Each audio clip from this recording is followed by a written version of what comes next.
नमस्कार दोस्तों, मेरे YouTube channel ABC smart classes में आपका स्वागत है। अगर आपको हमारी वीडियो पसंद आती हैं तो प्लीज़ लाइक करें, शेयर करें एंड सब्सक्राइब करें। बेल आइकन दबाना ना भूलें। और आज का हमारा टॉपिक है। नमस्कार बच्चों, आप कैसे हो?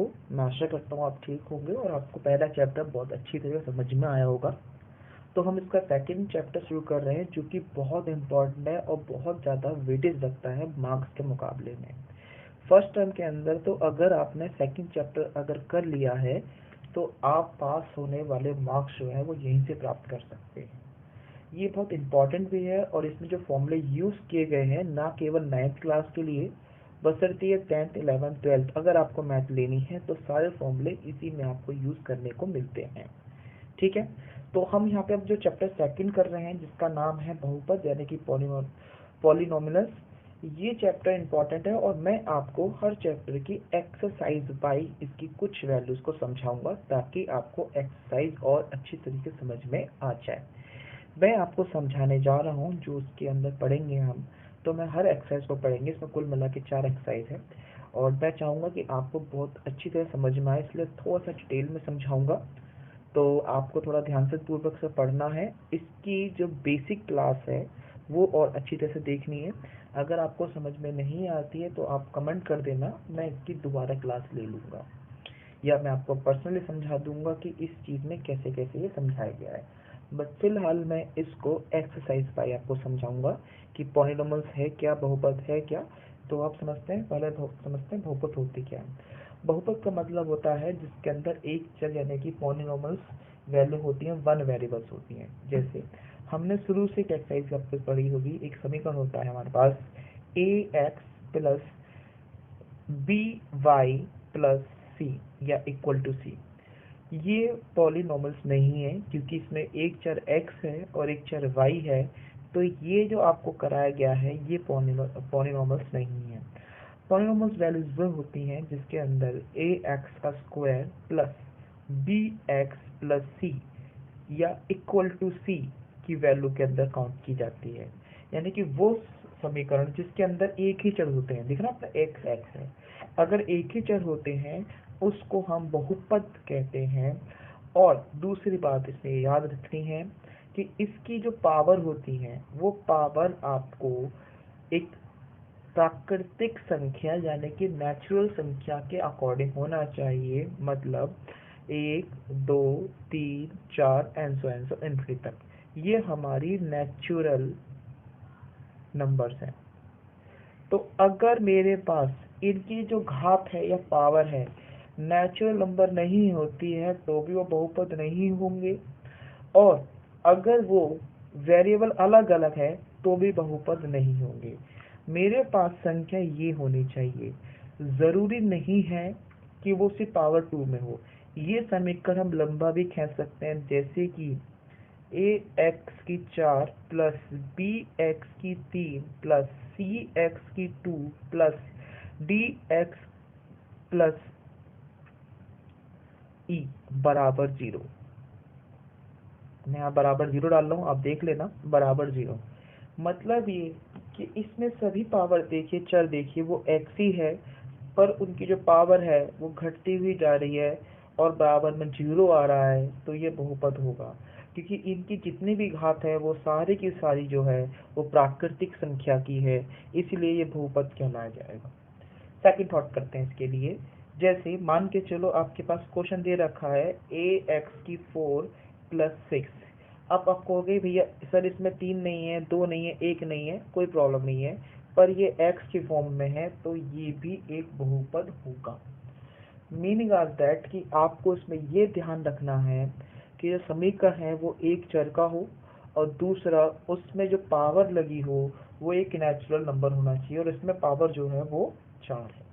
ठीक है, दूसरी बात हम इसमें एक चीज़ और सीखेंगे इसके अंदर, हम सीखेंगे इसके अंदर कि आपकी इसकी पावर कितनी है। तो कोई भी संख्या जो आपको समीकरण दे रखी है उसकी सबसे बड़ी घात को हम उसको बहुपद की घात कहते हैं। इस समीकरण के अंदर सबसे बड़ी घात जो है वो 4 है, तो बहुपद की संख्या 4 हो जाएगी। ठीक है, तो ये मेरा पहला सवाल था जिसके अंदर हमें ये बताना था, अभी पीछे पढ़ेंगे कि कौन सी संख्या आपकी बहुपद है या नहीं है। तो मैंने आपको 2 पॉइंट समझा दिए इसके अंदर। पहला तो मैंने ये बताया कि वो एक चर होना चाहिए, और दूसरा मैंने बताया कि उसकी जो घात है वो एक प्राकृतिक संख्या हो। तो अगर ये दोनों कंडीशन आपकी फुलफिल हो तो वो एक बहुपद होगा, वरना वो बहुपद नहीं होगा। तो ये मेरे पहले सवाल का अभी हम जो करने वाले हैं उसका आंसर है। ठीक है, फिर इसकी दूसरा क्वेश्चन आता है।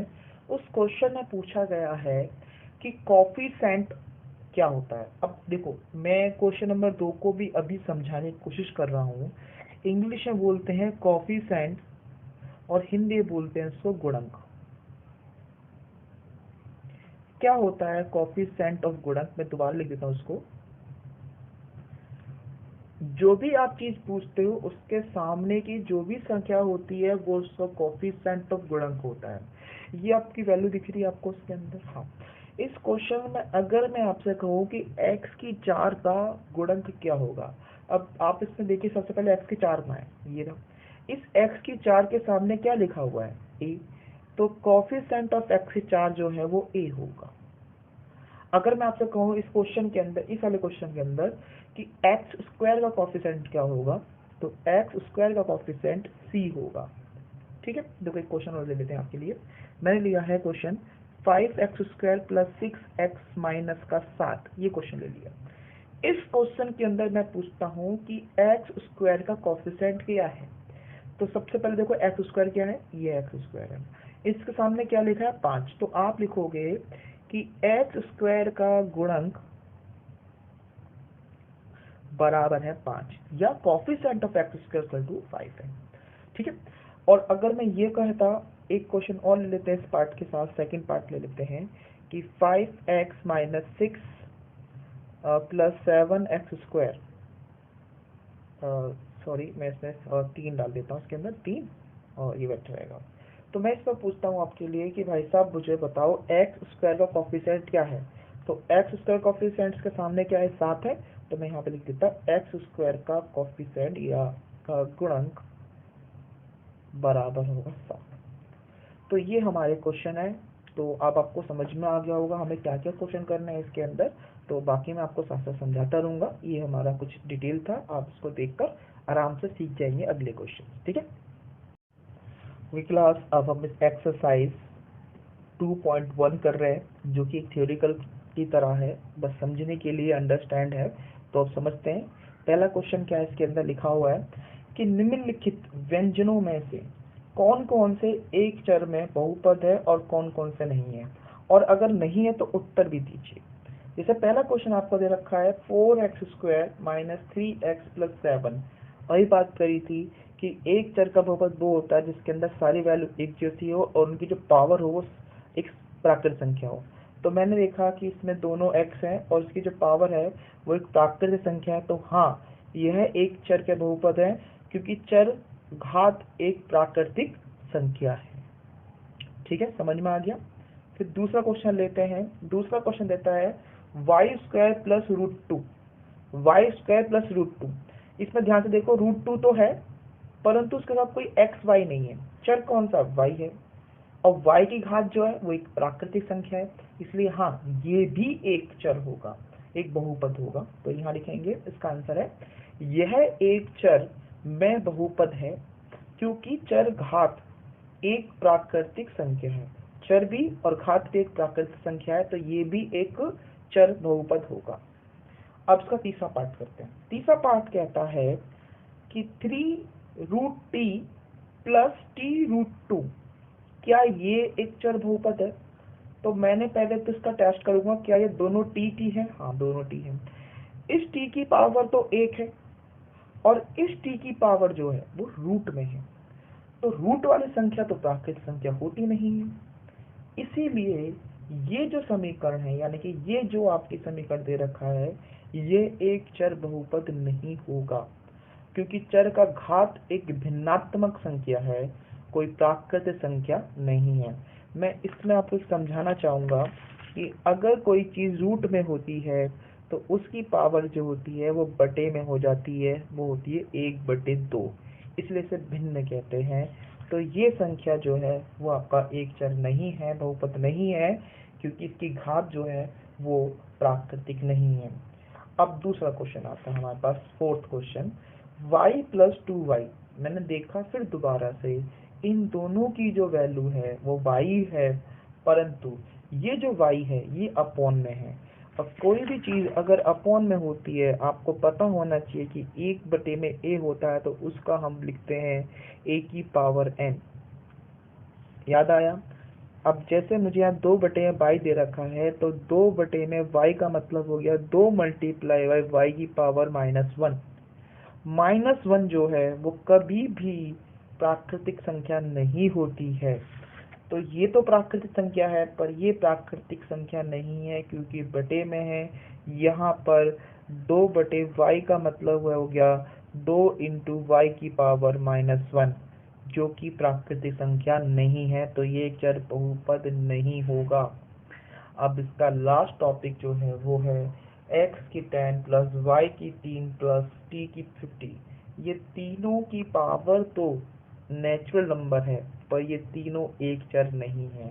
ये x है, ये y है, z है, तो ये भी एक बहुपद नहीं होगा। ठीक है। मैं आशा करता हूँ ये क्वेश्चन आपको बहुत अच्छी तरह समझ में आया होगा, अगर आपने इसकी क्लास की बेसिक क्लास ली होगी 7 वाली। ओके क्लास, अब हम इसका दूसरा क्वेश्चन कर रहे हैं। दूसरा क्वेश्चन कहता है कि निम्नलिखित में से प्रत्येक के x² का गुणांक लिखिए। गुणांक का मीनिंग मैंने बताया था कि जो इसके आगे जो भी संख्या होगी हम उसको गुणांक कहते हैं। तो पहला सवाल मेरा है 2 + x² + x। अब यहाँ पे x² का गुणांक लिखा है, तो x² ये रहा, उसके आगे कोई संख्या नहीं है। अगर बच्चों इसके आगे कोई संख्या नहीं है तो आपको पता है इसको 1 मान लेते हैं, क्योंकि एक ही गुणा करने पर वो संख्या सेम हो जाती है। तो हम यहाँ लिखेंगे कि x का गुणांक बराबर है 1। समझ में आ गया आपको पहला क्वेश्चन कि इसमें x² का गुणांक जो है 1 होगा। अगर मैं कहता कि यहाँ पे x का गुणांक क्या है, x का ध्यान से देखो मैं क्या बोल रहा हूँ कि x का गुणांक क्या होता है, तो x संख्या ये है और इसके आगे भी कोई संख्या नहीं है, तो भी मैं लिखता कि x का गुणांक जो है वो बराबर 1 होता। ठीक है, मैं दोनों क्वेश्चन के पास कर रहा था। अब इस क्वेश्चन की बात करते हैं। इसमें लिखा है 2 - x² + x की 3। मुझे क्वेश्चन में x² पूछा गया है, तो मैं x² को देखूंगा और x² के आगे भी कोई संख्या नहीं है, परंतु -1 लगा हुआ है, इसलिए x² का गुणांक जो है वो -1 होगा। ठीक है। अब इस वाले क्वेश्चन के अंदर देखिए x² के आगे π/2 लगा हुआ है, इसलिए x² का गुणांक π/2 होगा। और लास्ट क्वेश्चन में लिखा है √2x - 1। इस क्वेश्चन के अंदर कहीं पे भी, इस समीकरण के अंदर कहीं पे भी x² की वैल्यू नहीं दे रखी, तो x² का गुणांक यहाँ पर 0 होगा। ओके, तो क्योंकि यहाँ पे x² कोई वैल्यू नहीं है, अगर किसी की कोई वैल्यू नहीं दे रखी होती है तो मैं वहाँ पर 0 लिख के चलता हूँ। मैं नहीं, क्वेश्चन कहता है कि आपको 0 मान के चलना पड़ेगा। ओके, तो अब हम इसका तीसरा क्वेश्चन करते हैं। तीसरा क्वेश्चन है कि 35 घात के द्विपद का और 100 घात के एक पदी का एक उदाहरण दीजिए। ये एक तरह का मतलब आउट ऑफ कोर्स की तरह क्वेश्चन दे रखा है, ज़्यादा कुछ नहीं है। इसमें आपको सिर्फ ऐसा क्वेश्चन लिखना है यहाँ पर 35 घात का द्विपद हो, यानी कि इसके 2 पद होने चाहिए, और 100 घात का एक पद होना चाहिए। अब आपको ये बता दूं द्विपद किसे कहते हैं, मैं यहीं पे समझा देता हूँ। द्विपद यानी कि जिसके 2 पद होते हैं उसको द्विपद कहते हैं, यानी ये भी द्विपद है, ये भी द्विपद है। जिसके 3 पद होते हैं उसे त्रिपद बोलते हैं। दिख रहा है? और जो सिंगल होता है, सिंगल का मतलब इस तरीके से, जैसे 4x, तो ये एक पद हो गया। अगर मैं कहता हूँ 4x + 3, तो ये 2 पद हो गया। अगर मैं कहता हूँ 4x + 3 + x², तो ये 3 पद हो जाता है, इसे त्रिपद बोलते हैं। तो एक पद, द्विपद और तीन पद की बात बोली गई है, तो एक ऐसा सवाल लिखना है जिसकी 35 घात हो और द्विपद समीकरण हो। तो मैं अपनी मर्जी से कोई भी लिख सकता हूँ। पहला घात बना दिया, मैं x की लिखना चाहता हूँ तो उसकी पावर ले ली 35 और उसके साथ कोई भी वैल्यू ली, मैं मान लो मैंने ले ली 4। तो ये बन गया मेरा द्विपद द्विपद जिसकी घात 35 है। तो ये मेरा द्विपद समीकरण है जिसकी घात 35 है। अब नेक्स्ट क्वेश्चन है कि 100 घात के एक पदी का भी एक उदाहरण दीजिए। अब एक पदी का मतलब इसका एक ही पद हो। तो मैंने ले लिया यहाँ पे x की पावर 100, पर खाली अच्छा नहीं लग रहा है इसलिए यहाँ पे ऊपर आगे 4 ले लेता हूँ। ये अपनी मर्जी से लिया है, आप 5 ले सकते हो, 6 ले सकते हो, 12 ले सकते हो, 100 ले सकते हो, करोड़ ले सकते हो, डियर चॉइस। ये एक पदी समीकरण है जिसकी घात 100 है। ठीक है, तो ये आपका तीसरा क्वेश्चन में फिनिश हो गया। अब इसका चौथा सवाल पढ़ते हैं। निम्नलिखित बहुपदों में से प्रत्येक के घात लिखिए। देखो, आपको घात लिखने के लिए बोला गया है। मैंने घात के बारे में समझाया था, जो भी समीकरण में सबसे बड़ी घात होती है उसको हम बहुपद की घात बोलते हैं, चाहे वो घात पहले लिखी हो चाहे बाद में। जैसे मैंने लिखा है 3x plus 5x² plus 6x की 5। तो देखो यहाँ पर सबसे बड़ी जो पावर है वो x की पावर 5 है, तो मेरी घात 5 होगी। इसका कतई मतलब नहीं है कि वो शुरू में हो या बाद में। ठीक है, क्वेश्चन बहुत आसान है, आराम से हो जाएंगे। मेरा पहला क्वेश्चन दे रखा है 5x की 3 प्लस 4x का स्क्वायर प्लस 7x। इसके अंदर x सबसे बड़ी 3 है, तो बहुपद की घात बराबर 3 हो जाएगा इस क्वेश्चन के अंदर। और सेकंड क्वेश्चन देखते हैं। इसमें 4 माइनस वाई स्क्वायर दे रखा है, इसमें पावर सबसे बड़ी 2 है, तो बहुपद की घात 2 है। इस क्वेश्चन के अंदर सबसे पहले ये देखें कि रूट 7 दे रखा है, 7 के अंदर कोई भी चर नहीं है, तो समीकरण तो है। और यहाँ t दे रखा है, t के ऊपर कोई पावर नहीं होती तो उसको हम 1 मान लेते हैं, तो यहाँ बहुपद की घात 1 है। यहाँ पे संख्या 3 दे रखी है और यहाँ पे 3 में कोई भी चर नहीं है, ना तो यहाँ पे x है ना यहाँ y है, तो यहाँ बहुपद की घात 0 होती है, जो कि मैंने पहले समझा दिया था कि यदि किसी की पावर नहीं दे रखी है, कोई वैल्यू नहीं दे रखी है, तो उसे हम 0 मान लेते हैं। ओके क्लास, अब इसका लास्ट क्वेश्चन पढ़ते हैं, एक्सरसाइज 2.1 का, कि निम्नलिखित को रेखिक द्विघात और त्रिघात बहुपद में वर्गीकृत कीजिए। अब कुछ बच्चों के दिमाग में ये आ जाता है कि अभी भैया ने जो सर ने बताया था कि द्विघात और त्रिघात, देखो वो थे द्विपद, द्विपद, त्रिपद और एकल पद। एकल पद मतलब 5x, द्विपद मतलब 3x प्लस 4 और त्रिपद मतलब 3x² प्लस 5x प्लस 6। तो इसमें 3 पद हैं उसे त्रिपद बोलते हैं, जिसमें 2 पद हैं उसमें द्विपद बोलते हैं, और जो खाली एक है उसे एकल पद बोलते हैं, एक पद बोलते हैं। पर यहाँ पे घात लिखा हुआ है, ध्यान से देखिए। घात, घात का मतलब होता है उससे ऊपर वाली आने वाली घात। अगर यहाँ पे 2 घात है, जैसे कि इस क्वेश्चन के अंदर आपको सबसे बड़ी घात कितनी है 2, तो ये वाली द्विघात कहलाएगी। और ये दोनों समीकरण जो है वो रेखिक कहलाएगा, क्योंकि यहाँ पे एक एक घात है। त्रिघात का मतलब होगा जहाँ पे 3 घात होगा। तो घात और पद में फर्क समझ लो। घात मतलब पावर, पद मतलब चरण। पॉइंट समझ में आ गया आपको? क्योंकि कुछ बच्चों को ये प्रॉब्लम होती है कि पिछले वाले क्वेश्चन में भी आपने 2-3 करके समझाया था और अब भी आप मुझे इस तरह समझा रहे हैं। तो घात मतलब पावर होता है और पद मतलब प्लस माइनस वाली संख्या होती है। ठीक है, तो अब क्वेश्चन शुरू करते हैं। पहला क्वेश्चन दे रखा है x² प्लस x, इसमें बड़ी पावर 2 है, तो ये द्विघात बहुपद हो गया। x माइनस x 3, यहाँ पे पावर 3 है, तो त्रिघात बहुपद हो गया। इसमें हो गया x plus y square plus 4, इन तीनों के अंदर द्विघात बहुपद हो गया। 1 प्लस एक्स, इसमें कोई पावर नहीं है तो रेखिक बहुपद हो गया। 3t, इसमें भी कोई पावर नहीं है तो भी रेखिक बहुपद हो गया। t का स्क्वायर, यहाँ पे 2 पावर है तो द्विघात बहुपद हो गया। और 7x³ ये त्रिघात है तो त्रिघात बहुपद हो गया। ठीक है, मैं आशा करता हूँ ये एक्सरसाइज आपको समझ में आई होगी। बहुत इजी एक्सरसाइज है। अब इसके नेक्स्ट एक्सरसाइज पढ़ने की कोशिश करते हैं, 2.2। Thanks for watching this video. If you like that, please like, share.